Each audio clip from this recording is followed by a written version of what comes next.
Rungtynėse su Atlantu Šiauliai parodė, kaip reikia kovoti vienas už kitą.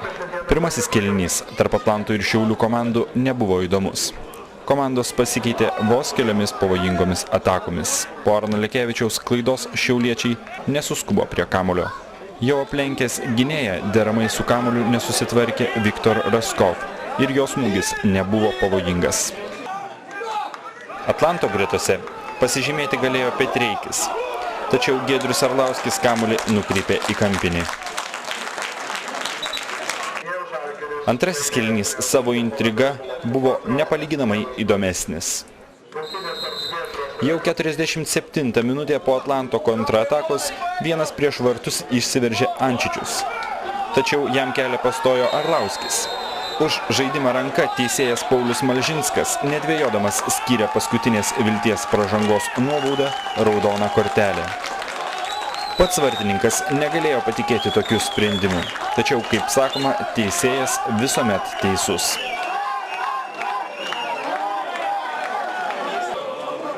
Po rungtynių Arlauskis tikino, kad buvo nubaustas nepelnytai. 100% nebuvo jokios rankos ir net nežinau, ką sakyti apie tokią teisėjimą. Neturiu net žodžių, čia Lietuvoje yra problema su teisėjais, kad kas žaidžia namų rungtynės, tiem padeda.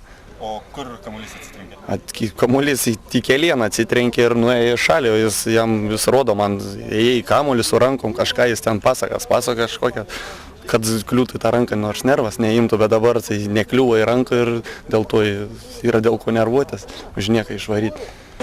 Į vartus pakeitęs puolėjas stojo Ingus Lukovičius. Šį išbandymą vartininkas išlaikė puikiai. Netrukus iš aikštės buvo pašalintas dar vienas Šiaulių žaidėjas. Antroji kortelė buvo parodyta Aleksandr Zabara.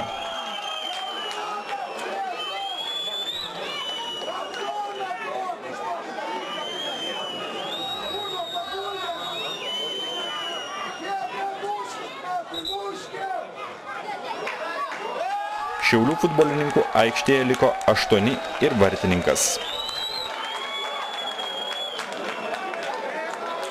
O žaisti buvo likę dar daugiau nei pusvalandis. Atlantas ėmėsi šturmuoti Šiaulių vartus.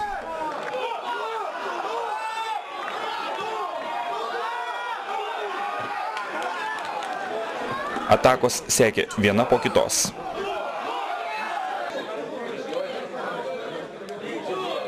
Maža to, Šiauliai kelioms minutėms liko tik 8, kuomet pagalba buvo suteikiama Viliui Lapeikiui. Tačiau nei tuomet, nei vėliau klaipėdiečiams persvaros realizuoti nepavyko.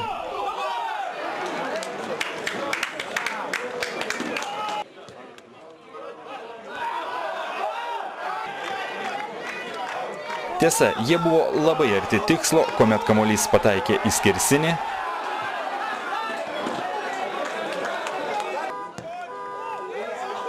arba praskriejo virš jo. Tačiau ir Šiauliai galėjo įmušti, jei būtų pavykę išnaudoti, kad ir šią Atlanto klaidelę. Arba Viktoravičiaus smūgis galva būtų šiek tiek tikslesnis. Tačiau įvarčių pelnyta nebuvo. Lygiosios, kurios Šiauliams tarsi pergalė. Tai po rungtynių kalbėjo ir Šiaulių žaidėjai. Как команда сзади очень хорошо сыграли. Не было вторая красная. Может быть, был бы какой-то шанс забить, забыли бы. А так нам была задача, я думаю, если красную вторую получили, на 0 отыграть и все. Как сам сыграл. Вышел, сами видели, как сыграл. Я за себя рад, что вышел и на 0. Настрой, наверное, был... Не ждал, что, мне кажется, там рука не было. Ну, Рейв дал красную, ну, выходить ничего не осталось, что выйти и на 0 отстоять. Все. Я верил в себя, команда верила, вот, и сыграли на 0. Komanda paprasčiausiai žaidė iki švilpuko, iki paskutinės minutės.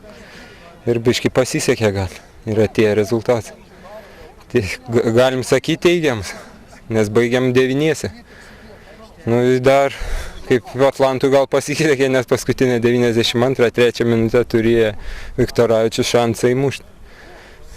Ar yra anksčiau tekę žaisti 9? Nu, iš savo karjeros neatsimenu tokio variantą, kad liktume devyniese praktiškai visą kėlinį. Būdavo vieną išvarą, antrą, bet ant galą rungtynių, o kaip šiandien tai praktiškai pradžioj antrą kėlinę 2 išvarymai ir palika mums devyniese. Trenerių komentarai. Pirmas kėlinys tai tikrai toksai sunkokas buvo, nenorėjom atsiverti, daugiau mes irgi nuo gynybos ir jie nuo gynybos. Tokia gal gražaus žaidimai ir nebuvo. Turėjom keletą momentėlių tokio viską. Antram kėlinį prasidėjo nesėkmės, nežinau, čia greičiau teisėjai tegu sprendžia arba komisaras varžybų.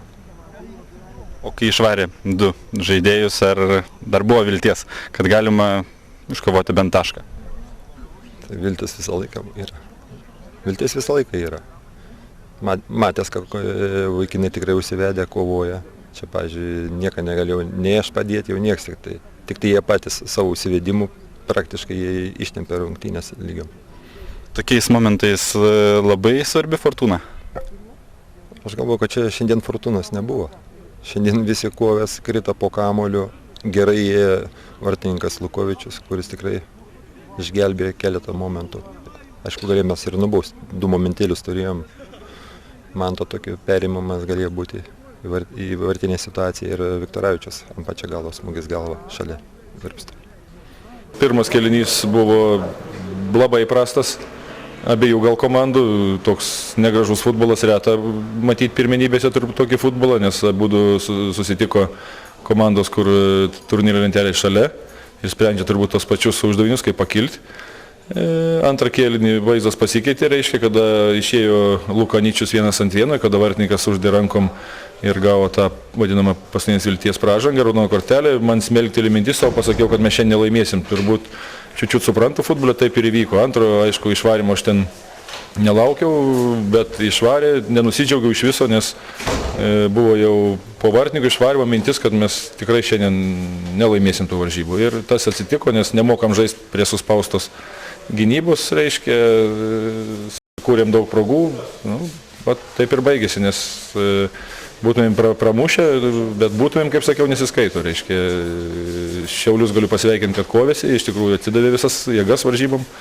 Ir tiem ir sekasi daugiau, kurie daugiau nori, taip kad šiandien daug karčių žodžių teko pasakyti komandai, nes mes jau buvom užtikrinti turbūt, kad laimėsim, o futbolą to nedovanoja, reiškia. Ir kas iš to, kad turėjom persvarą, turėjom daug momentų ir rezultatas 0-0, bet yra kaip yra, jau dabar nieko nepadarys. O jums pritrūko sėkmės ar meistriškumo? Aišku, antras jūsų pasakymas, meistriškumo sėkmė čia nieko dėta, nes iš tikrųjų eilė žaidėjai pas mane yra eilinio meistriškumo, kur bandau kažką iš jų padaryti, bet tokie mes esam, nes yra biudžetas ribotas, negali įsigyti kažkokių tai jau geresnių, bet iš to pačio, kada žaidži su stipresniem komandom, sužaidžiam geriau, nes reikia gintis daugiau ir kontratakuoti, o kada reikia jau patiem atakuoti ir įmušti, reiškia, gaunasi problemos, ką šiandien matėm.